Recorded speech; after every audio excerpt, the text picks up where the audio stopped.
To no degree should our privacy be infringed upon by the government. I make this claim for two reasons. The first reason is that having a lack of privacy causes a lack of intimate relationships. And the second reason is that a lack of privacy leads to the formation of an unhappy society. Let's begin with the first reason. When a government seizes total control from their people and takes away their privacy, citizens cannot build lasting relationships with each other. In 1984, George Orwell, through his diction choices, illustrates a terrifying vision of what the future could be like when a government removes any privacy within the lives of its citizens. On page 127, after Winston and Julia commit adultery for the first time, Julia flung herself into his arms, kissed him almost violently, and a moment later pushed her way through the saplings and disappeared into the wood with very little noise. Even now, he had not found out her name or her address, her surname or her address. However, it made no difference, for it was inconceivable that they could ever meet indoors or exchange any kind of written communication. The denotation of inconceivable is not being capable of being imagined or grasped mentally, unbelievable. On the other hand, the connotation of inconceivable suggests describing an idea so completely out of reach that there is no hope, and it is preposterous to even consider the idea. This connotation illustrates the immense degree to which the government has usurped total control over the lives of its citizens, even taking away people's privacy to communicate with each other freely. Communication is an essential aspect of human life because it forges lasting, gratifying, intimate relationships between people. Imagine life without our relationships that we cherish today.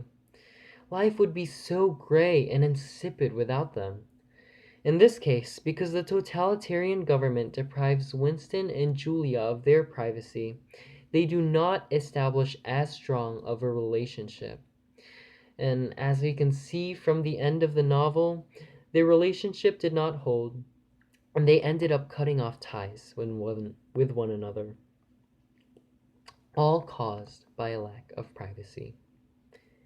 Let's take a look at the second reason why government should not restrict a society's right to their privacy to no degree. A lack of privacy causes unhappiness within individuals. Parents who exert too much control over their children could be causing them lifelong psychological damage, according to a study which tracked a group of people born in the 1940s until the present day.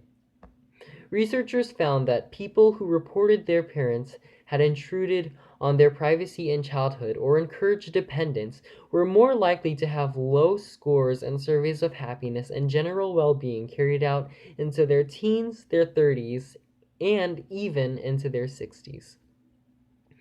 The negative impact on well being was comparable in scale to that observed in people who have suffered a bereavement.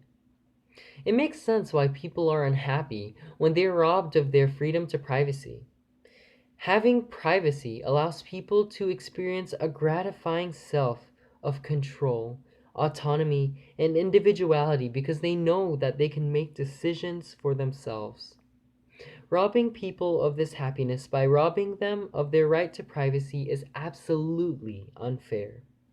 Some may argue that having no privacy is beneficial to a society because it can prevent people from making wrong decisions. However, we cannot ignore the fact that having freedom to have confidence and believe in ourselves is essential to our well being.